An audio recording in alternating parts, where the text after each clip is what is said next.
We're going to actually cross now live to Moscow where you are, because we're just hearing that Vladimir Putin, the Russian leader, is speaking. Let's listen in to what he's saying this hour. With regard to the Donbas region, clearly Ukraine does not want to recognize the sovereignty of the sovereign republics of Donetsk and Luhansk.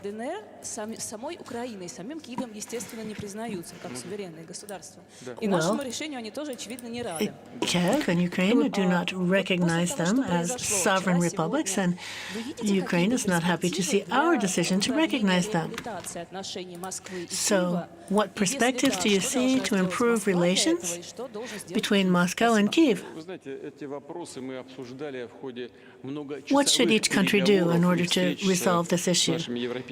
These are questions that we've discussed for many hours during the meetings with our different European partners and with the Americans. And of course, we've talked about this numerous times. I can tell you that if the question is asked that what should be done, what Kiev should do to solve this solution in the long term, to solve this problem in the long term, it's a historic question. We must be able to live together peacefully without conflict, without military conflict. I would say that the answer is quite simple. It's no secret. We must recognize the will expressed by the people living in Sevastopol and Crimea, because when they expressed their will, it was considered to be less respectable than what happened in Kosovo. Decisions were made by the parliament here. Decisions were made by popular referendum. No one could force people to go and vote. It was a fair referendum. No one was holding a pistol to their head. They freely expressed their will. And if that's debated or contested, well, I think people have to admit that it was a popular democratic referendum. Secondly, we can see that there are discussions with Washington and NATO and Russia. We are against having Ukraine join NATO because this represents a threat to us. On many occasions, I have elaborated on the arguments for this. In Western countries, it must be understood that the best solution today would be for our Western colleagues, so they don't lose face, so to speak, would be that the country of Ukraine itself would withdraw any request to join NATO. We talked about a neutral status for the country as well. And thirdly, and unfortunately not a lot of people are talking about this now, but I did say that one way to solve the problem of the Donbas through negotiations to reach a peaceful agreement would be to use the Minsk agreements. Everything that I said can change overnight if our partners continue to deploy arms and weapons in Ukraine. It is time to demilitarize modern Ukraine, because this is the main factor, the only factor that can be observed objectively and that we can control. Everything can change overnight, as it happened by the current Ukrainian leader, who began to say that he didn't agree with the Minsk Accords and that he was in disagreement with all the different agreements that I have just mentioned.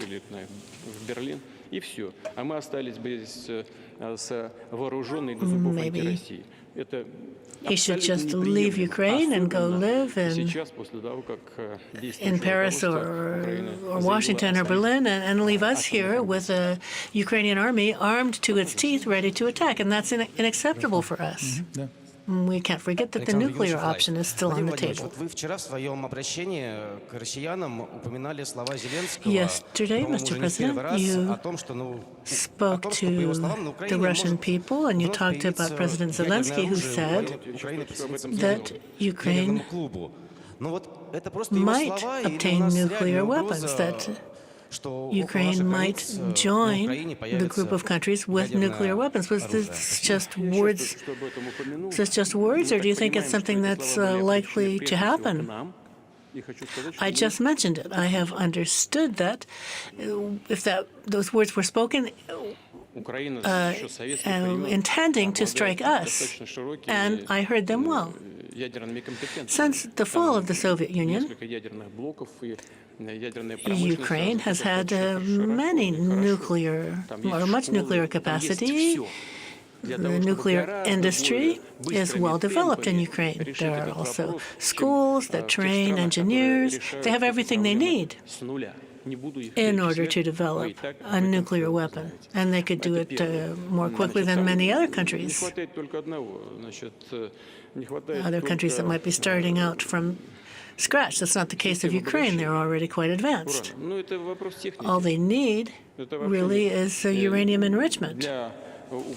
But the enrichment system is a purely technical matter. It doesn't represent an insolvable problem for Ukraine. It would be quite simple for them to enrich uranium. And I've spoken about this. There are former Tochka missiles with a 110-kilometer range, and there is a factory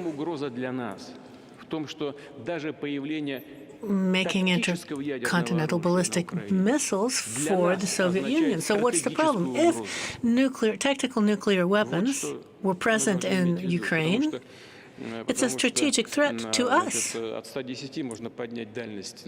And we must keep that in mind, because if we start with 110 kilometers, maybe it could extend to 300, 350 kilometers.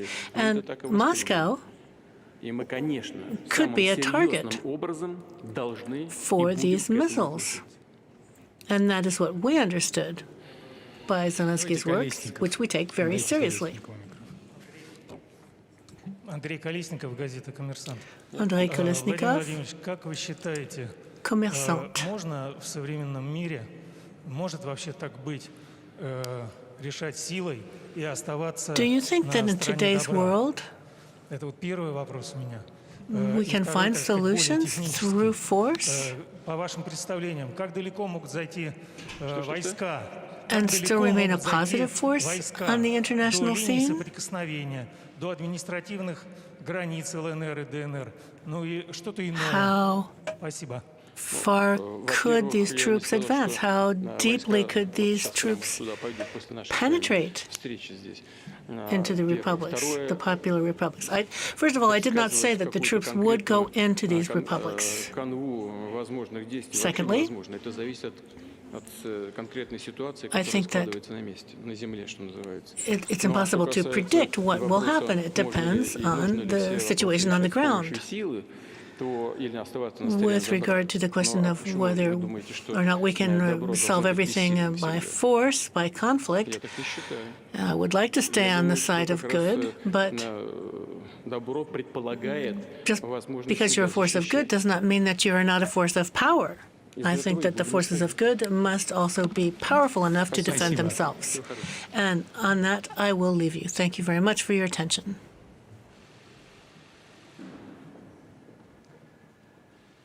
Well, you've been listening live there to the Russian president speaking in Moscow, taking some questions there from journalists in the room. Some rather combative language there from Vladimir Putin. He said it is time to demilitarize modern Ukraine. He said Ukraine was armed to the teeth and it had the capacity to develop nuclear weapons as well. Well, listening to that press conference was our Moscow correspondent, Nick Holdsworth. We can bring him in for some analysis right now. Nick, there was there from Putin sort of some ideas that we've heard before from him, this idea that certainly Ukraine should not be allowed to join NATO, but it really was a rather combative tone. What did you make of what we heard? He's up the ante. There's a lot of projection there. When a Russian leader starts talking about the Ukrainians having the capacity to build their own nuclear weapons, short of uranium enrichment, which is not that hard to obtain, has Soviet capacity to restart production of Soviet missiles, Tochka missiles that have 110 kilometer range currently and could, say, go up to 250, 350 kilometers within reach of Moscow. When he starts talking about that, that is projection, because the agreement of 1993, the so-called Budapest Agreement of 1993 between Yeltsin and NATO, was to denuclearize Ukraine. The Ukrainians haven't been talking about restarting nuclear armament. This is Vladimir Putin. When Vladimir Putin says this, what he's doing is sending a message to NATO and to the West that he is prepared, so he says, to use nuclear weapons. Now, that would be insanity. He may not know it. The Russian public know it, and those around him know it. It's a very dangerous moment. And I would say that it's also a dangerous moment for Vladimir Putin and for the Russians and for the country here. People I've been talking to today, up until yesterday, they probably didn't really think there was going to be a war. Now, casually overhearing somebody in the shop earlier today saying, well, I better buy that, there's going to be a war. None of them want it. And I don't know how far Putin can push this and sustain the support of his inner team, all of whom are complicit. They know that they will not get away with saying we were opposing this. It just depends really how far this can go. But when he says that it's not only dangerous for the West, for NATO, for Ukraine, Europe, and America, it's dangerous for Vladimir Putin too, actually. And Nick, you were talking a bit earlier on about how many of these addresses by Putin in the last few days have had a rather sort of staged quality to them. I wonder whether this one had that appearance to you. He was answering questions from journalists. Did it seem like he was perhaps speaking off the cuff? No, Vladimir Putin does not speak off the cuff. This is all planned, been in the planning for a long time. As I said earlier, it all depends upon the response of the other. He gauges the reaction of his opponent, has a script, plan A, plan B, plan C, whatever. It's all scripted. And, you can't talk off the cuff with that kind of detail about Tochka missiles and the range and the warhead capacity and all this stuff. It's all designed to get what he wants. And actually, if he doesn't get what he wants, I would tell you something which is very, very Russian and very kind of understood here. The Russians don't understand a hand, they understand a fist. And appeasement won't work with Vladimir Putin. This needs to be nipped in the bud and now. And the bud is already growing. You say appeasement won't work, Nick. Is it your view then that perhaps the only option the West has now is a really serious array of sanctions? Might that stop Vladimir Putin at this point? Absolutely, because if the economy collapses further than it's already collapsed, and if people stop buying Russian oil and Russian gas, that will hurt. And it will hurt those around Vladimir Putin. Vladimir Putin does not live in the real universe. That's quite clear. If you'd watched the press conference last night, it's kind of medieval, isn't it? Sanctions may just work, sort of any other nightmare scenario. And honestly, the way he's talking, if this goes to military conflict, and the story, game over. So, the West needs to get united around some really serious sanctions. Perhaps, I shouldn't express an opinion, but, if that's the way to stop this Game of Thrones, this ridiculous Game of Thrones, then it needs to be done. Nick Holdsworth in Moscow, thanks very much indeed for your analysis on the programme. We can cross now live from Moscow to Brussels, where our correspondent there, Dave Keating, is standing by. And Dave, we were talking about the possibility of sanctions there with Nick Holdsworth in Moscow. In Brussels, where you are, we're expecting to hear some news of sanctions, perhaps today, perhaps tomorrow morning. Do we know what those sanctions might be? We've been given an outline of what the sanctions will be. So the 27 Europe ministers have been here in Brussels all day, hammering this out, hearing what the different options are. Right now, French European Minister Clément Beaune is giving a press conference right here behind me, kind of outlining what they've talked about. But essentially now the ball has gone over to Paris because the EU foreign ministers are there. They were there anyway for an event on the Indo-Pacific today. And that is where we're expecting to get this decision either tonight or early tomorrow morning. If it's tomorrow morning, I'm told it will just be a question of getting the legalities sorted. So we know that the EU is going to target people. They say they're going to target the people who are responsible for this illegal act. They will also follow the US in forbidding EU citizens from doing business with anyone or any entity in these two breakaway regions. I don't think that any American or European was actually doing business there, as far as I know. So I think that's just like a basic sanction to kick in very fast. The big question here is who would be targeted, how high up are they going to go, and how much firepower do they want to save for to prevent further Russian incursion to go past that borderline between the part of Donbass that Ukraine controls and the part of Donbass that the rebels control, and of course to prevent a full-scale Russian invasion of the whole entirety of Ukraine. Now, we heard from foreign ministers going into that meeting here today some very, very strong language, including from the countries that are usually more reticent, including Germany. Germany today did announce that it's suspending the Nord Stream 2 pipeline. That was a big surprise announcement because up till now, German Chancellor Olaf Scholz was unwilling to even say that he would do that in the event of a full Ukrainian invasion. So they were sounding tough when they went in there. The question is, I think, how much do they want to save until later to maintain a credible threat on Putin to make sure that he doesn't go any further than he's already gone. Dave Keating live in Brussels. Thank you very much.